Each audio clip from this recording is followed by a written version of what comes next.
Together, we are making giant leaps to end cancer as we know it. During our program, you will hear from NASA Administrator Bill Nelson, Department of Health and Human Services Secretary Javier Becerra, as well as Director of the National Cancer Institute, Dr. Cameron Rathmel, and NASA astronaut Frank Rubio, NASA astronaut Steve Bowen. I'd also like to recognize in the audience with us, Dr. Lisa Carnell, Division Director of NASA's Biological and Physical Sciences Division, Dr. Katrina Jameson, Director of the Sanford Stem Cell Institute, who has pioneered stem cell research in space. And I'd also like to welcome members of the Cancer Moonshot team from our White House Office of Science and Technology Policy. Now I'll turn it over to Administrator Nelson.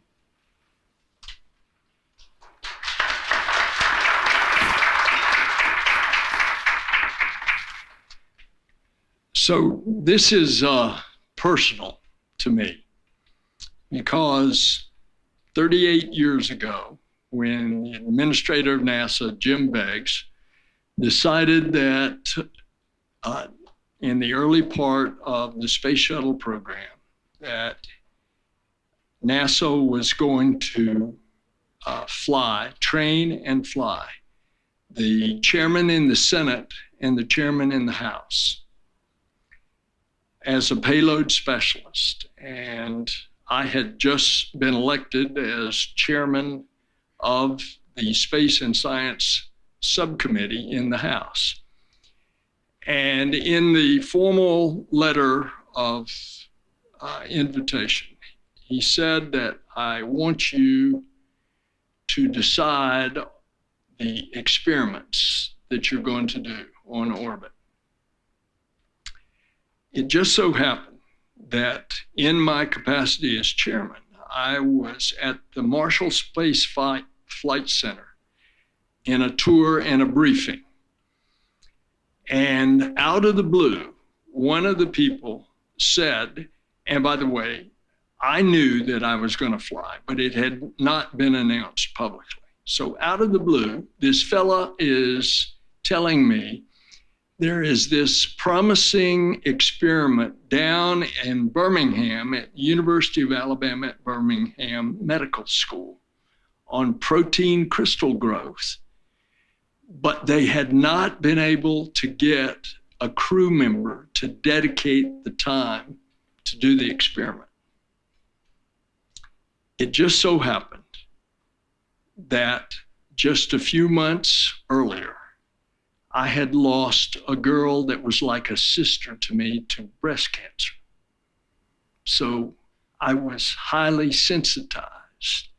And when I heard that, I knew that that was the experiment, the primary one. I ended up doing 12 medical experiments, but that was my primary experiment.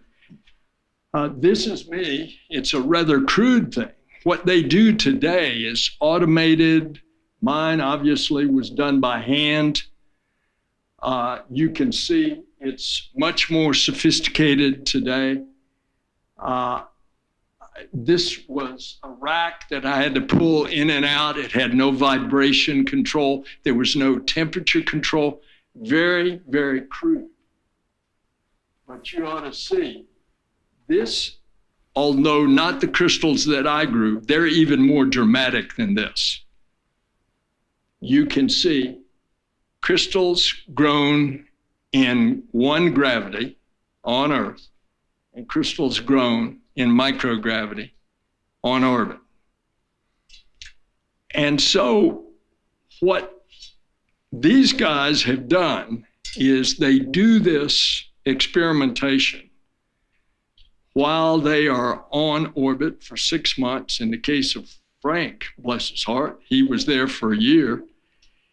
And they're starting to have dramatic results. So take, for example, protein crystal growth, which allows you to grow a larger and, to use my unsophisticated terms, more pure or ultra pure crystal, which allows you then to better understand its complex makeup in the molecular structure, which allows you to then manipulate it to do what you want to do in cancer research. And one of the things that they are doing, for example, the drug Keytruda. Keytruda is this phenomenally successful drug against several types of cancer. As a matter of fact, remember, President Carter had been given like 2 or 3 months to live, and he was administered Keytruda. He is still alive. This was 2 or 3 years ago. Well, what they've discovered by being able to analyze the drug, they can make it in more pure form by what they've learned on analyzing the drug in microgravity. And as a result, a patient doesn't have to do the painful and often very lengthy IVs in the hospital, but can do it in a doctor's office with a shot. That's just one example. Another example, they can determine with this crystallization, they can determine the markers that they can attach to a cancer cell, which enables the drug to get to that cancer cell and not kill all the surrounding tissue. That's just one thing. Another thing, stem cells. You think about it, millions and millions of stem cells. And we grow them on Earth, and they, again, this is my unsophisticated analysis and explanation. They all, because of gravity, clump together, and a lot of them die. You take them to microgravity, and they're suspended. And these organoids that the doctor has been educating the three of us about earlier this morning, they can grow these mini organs, an organoid, and therefore they can experiment in microgravity on a drug's effect on an organ instead of having to do this on the whole organ on Earth. Now, this is just the beginning. So, indeed, we are very privileged at NASA to be a part of the Cancer Moonshot Cabinet. And I think because of the work of folks like this, that you're going to see increasingly breakthroughs that are going to very much revolutionize medical advances with regard to cancer. Final thing I'm going to tell you, we lost my friend who was like my sister to breast cancer, but her 2 children are my godchildren. And I am going to be calling them and telling them about these advances in research. Thank you.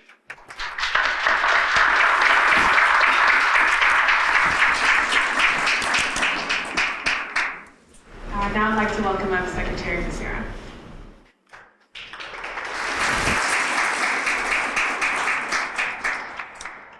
Administrator Nelson, great to be with you here with all the team.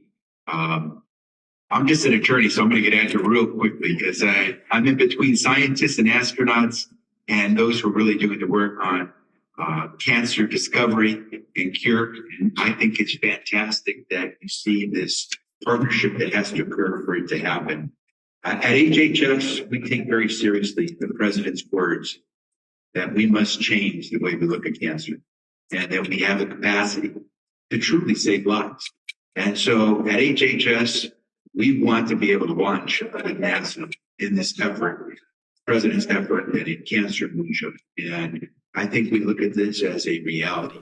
So when you take a look at astronauts like astronaut Bowen and Rubio and the work that they have done already, and the future astronauts will go up. And I think Dr. Jameson was thrilling us with the work that she is doing at UC San Diego that could help us bring those cures for cancer far faster. And when you can accelerate by 10x the opportunities to discover where we need to go, that's a phenomenal thing. At HHS, we recognize that to get that rocket up in space, you need some fuel. And as the president has recently announced in his budget, we are putting close to $3 billion into the cancer moonshot because we believe in this fiscal year of 2025 coming up, we can make a real difference, but you need the fuel. And we intend to go up into space to make those discoveries because Dr. Jameson can't wait another 10 years. And so I hope that with the courage of our astronauts who are going up and helping us make these discoveries, that we will be able to make a phenomenal change in the lives of people really soon. At HHS, and here is where I have the opportunity to introduce Dr. Kimberly Rathmel, who is our top dog when it comes to science and how we do cures in cancer at the National Cancer Institute. I will tell you that her team is going to be working with Administrator Nelson's team and so many others across the nation to make sure that we get to the moon when it comes to cancer. And so I am thrilled that this partnership, spearheaded by someone who personally is dedicated to make this happen, President Joe Biden, that we're going to have these opportunities. And I'm hoping, I'm keeping my fingers crossed that our buddies down the street in Congress will have the good sense to support the funding requests that we have made on behalf of NASA, on behalf of the Department of Health and Human Services, and so many of the agencies that will work with the experts like Dr. Jameson to make this happen. And so with no further ado, I wish to present to you and have the real expert on the issues of cancer and bringing us the cures to cancer, our leader of our team, Dr. Kimberly Rathmel.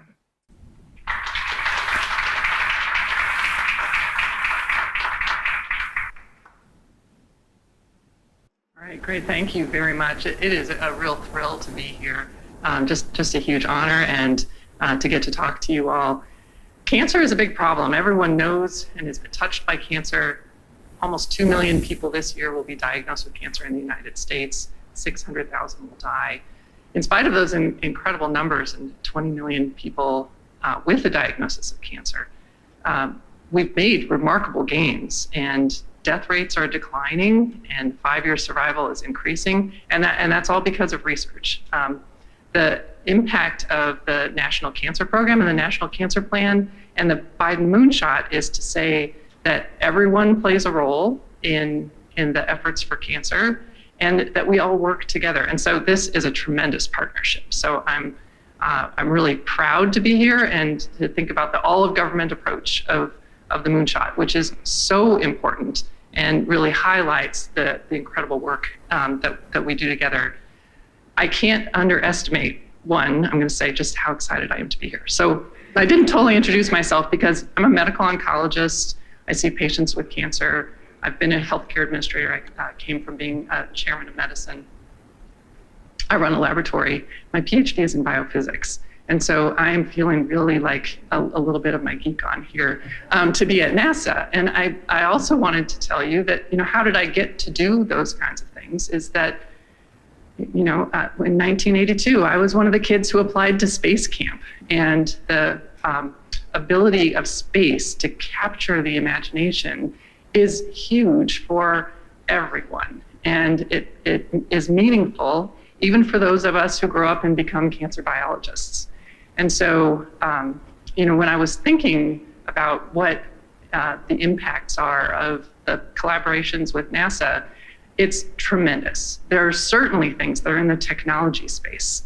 And I thought, sort of immediately of things like the Boltzmann transport equation, I thought of, which is not what we're going to talk about today. But that is, we couldn't treat patients with the linear accelerators that we do in radiation biology every single day without technology that is adapted from what you do in space.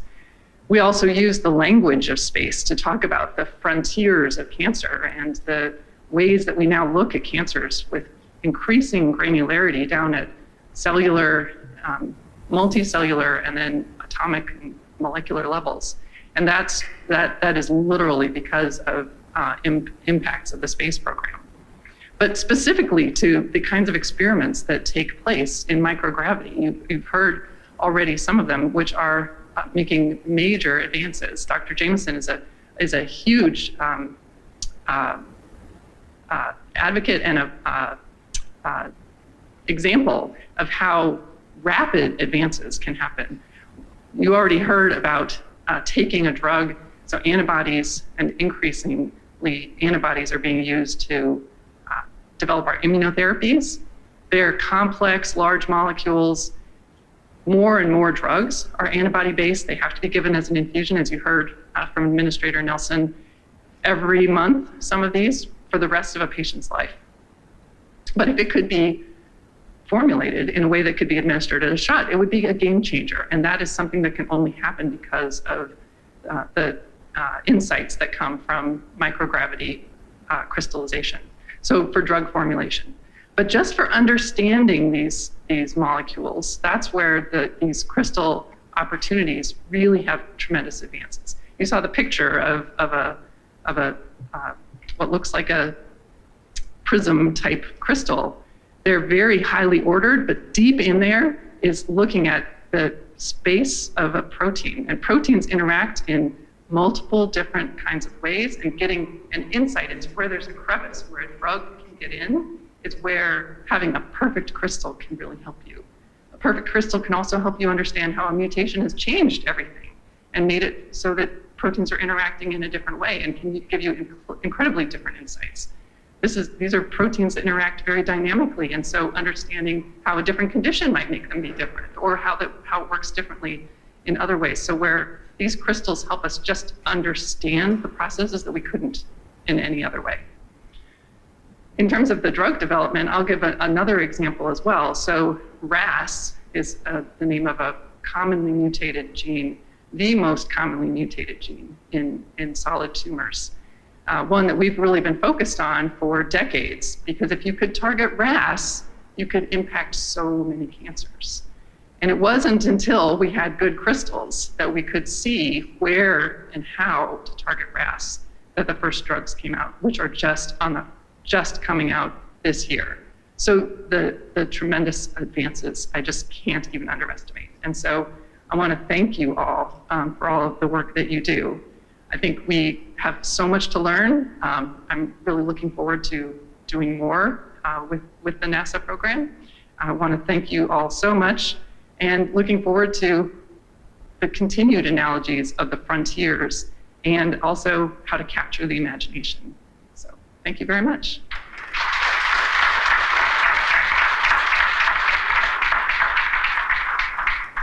I want to thank each of you for sharing your thoughts with us.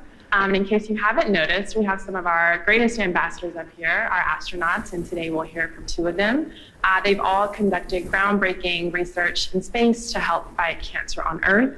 But first, we'll hear from astronaut Frank Rubio, who returned to Earth last September after spending a record-breaking 371 days in space, the longest single space flight by a U.S. astronaut in history. Then we'll hear from astronaut Steve Bowen, who most recently served as a flight engineer on Expedition 69 to the International Space Station. Frank?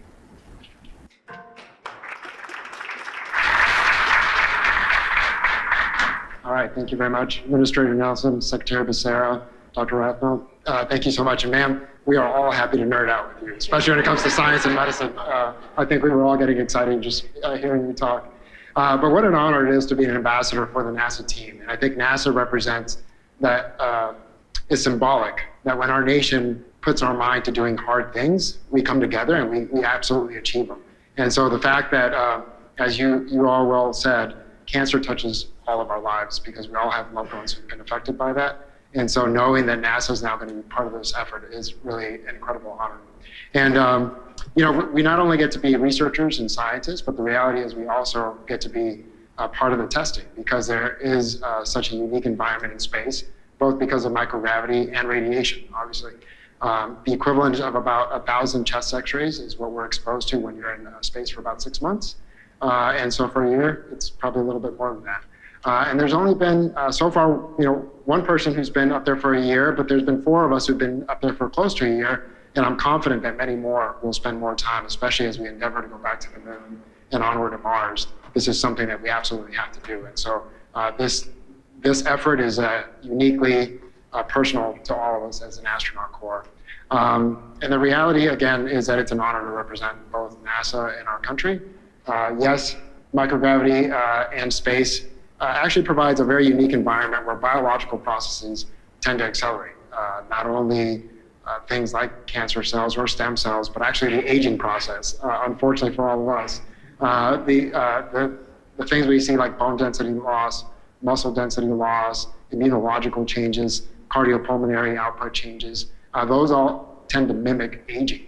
But the beauty of it is what we figured out is that we can reverse a lot of those changes when we come back and by putting the proper measures in place. And so what astronauts used to lose up to 20% of our bone density for long duration flights, now we're losing less than 5%.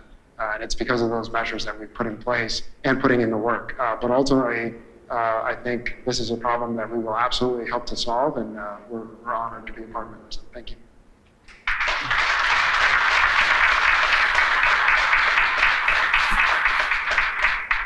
Thank you. Now I'll welcome up Steve Bowen.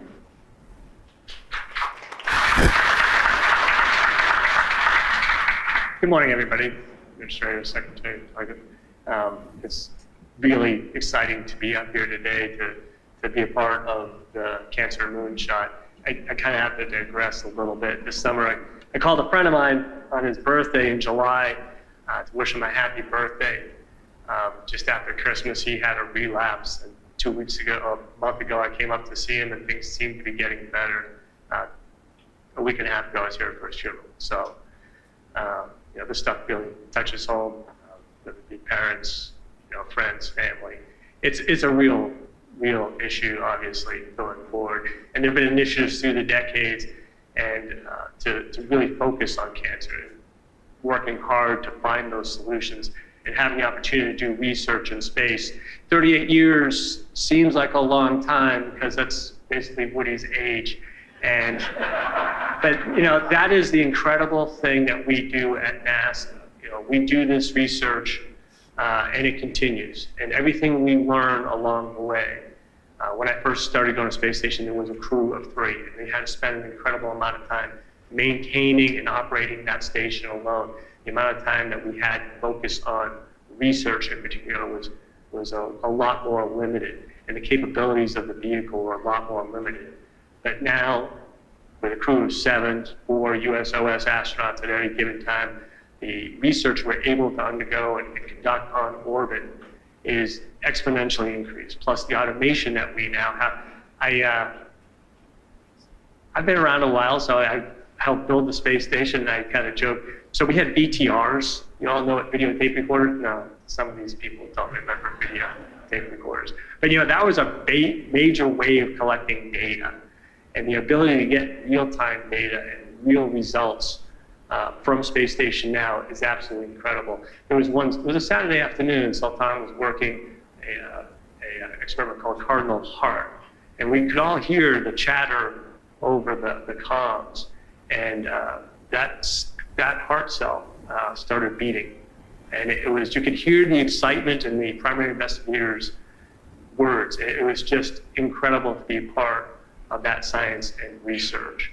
And that's something that I don't think everybody gathers. And so I'm going to mention 38 years ago, not to say how long ago that was, but it really tells you that the basic research that we do on space station, in space, that we've been doing for more than 24 years on board space, or more than 23 years on board space station, but really for over half a century in space, the impact that has, and continuing that as we go forward, whether it be on space station for at least another 6 years or onto other vehicles, and the rate of what we can do in space with our communication systems and the dedication of fellow astronauts able to help work those experiments is absolutely incredible.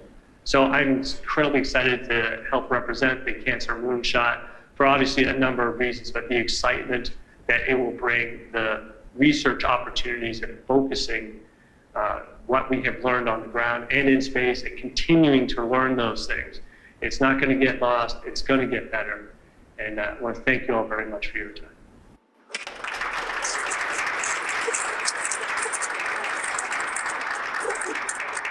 Thank you all so much. We do have some members of the media in the back of the room, so I'd like to invite our participants up here, and they'll ask you guys a couple of questions. Ask that you please keep your questions related to trends and Moonshot given the topic of today's program. He's going to hand you a mic for whoever asks those questions. Hi, Dan Ryman of the Washington Post. Within a decade of President Kennedy's famous Moonshot speech, Americans were on the moon. How far are we from President Biden's goal of ending cancer as we know it? Are we years? Are we a decade? Okay. Yeah. Read that to me. So let's see how to answer that question. So we're ending cancer as we know it every day. So I'll start there. So when I think about what does it mean to end cancer as we know it, that's actually the harder of the two goals, by the way. It's ending cancer as we know it and reducing the death rate by 50% by 2047. That one I think that we can do. The curve is already declining toward that. We make that curve go a little bit faster and we'll get there. So cancer is, number one, knowing it is taking all the parts of natural cancer. We need to work on prevention and people owning a piece of how to avoid ever having a cancer or detecting it early and managing it much more effectively. That will be a part of ending cancer as we know it. Ending cancer, as we know, will also be the kinds of treatments that we're talking about that take you to a space where you go to the doctor, you've got a diagnosis with cancer, they have a treatment algorithm, you go through it and you're done, and your cancer is cured. That is true today for so many more cancers than it ever was. And so getting it to a place where people have that experience as the expectation rather than something that they're not aware is even possible, that will be ending cancer as we know it. And taking away the fear so that people don't do the prevention and the early detection and management of the cancers that they have. That's part of ending cancer as we know it. So I do think that that's happening. And it is really inspiring to me to go and talk to people and say, you know, what's your family's experience with cancer? And they say, oh, my mother had breast cancer, but it was nothing.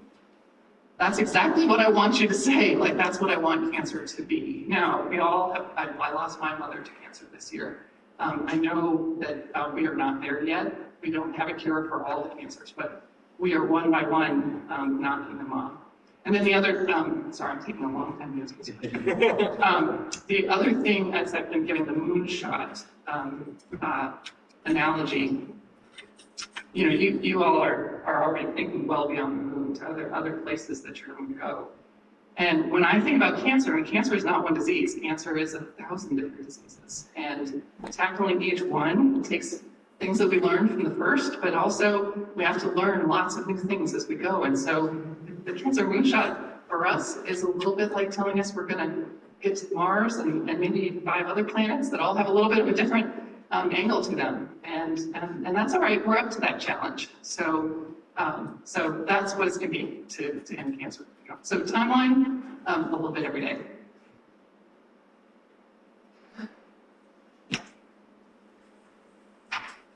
Any other questions?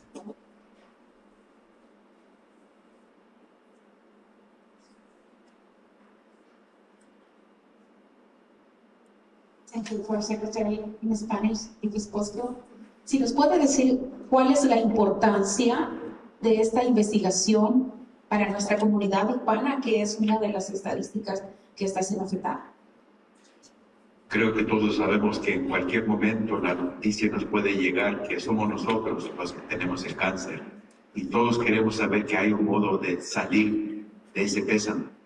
Así que lo que hacemos hoy es tratar de ayudar a cualquier persona en este país o en el mundo que necesita un tratamiento. Y ojalá pronto vamos a poder decirle a esa familia que escucha la palabra que alguien en la familia tiene cáncer, tiene cáncer, pero lo podemos curar. Y ahí está lo que importa aquí es poder curar la esperanza. Y lo que hablamos aquí es de la esperanza. can translate there. No more questions? I've never seen the press so tame. Well, I've got to ask. Okay, well. All right, well, if nothing else, I think that's all the time that we have for today. I want to thank you all so much for joining us as we continue to make Moonshot after Moonshot. Thanks so much and have a great day.